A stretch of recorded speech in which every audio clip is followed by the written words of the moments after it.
Welcome to Luca and Miguel. Enjoy the video. You begin by confirming prerequisites. You must be logged into WhatsApp and allow camera access. Once done, backup chats to avoid data loss and note exactly where the scan code appears in Profile or QR scanner. Next, open Settings and go to the Profile QR code screen. This is the area we will change.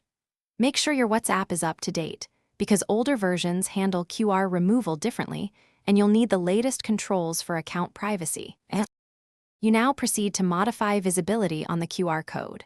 Open Profile, then QR code, and tap the Options menu. If WhatsApp offers Remove or Regenerate, choose Remove to clear the present code. Regenerate if you want a new code to invalidate the old one.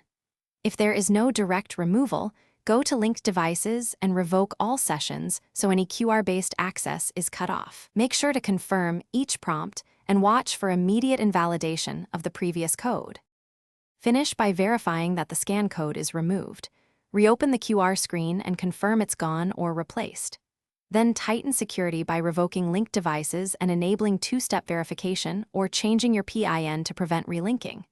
If the code still appears, sign out, uninstall WhatsApp, reinstall the app, and restore your backup that often clears stuck UI caches.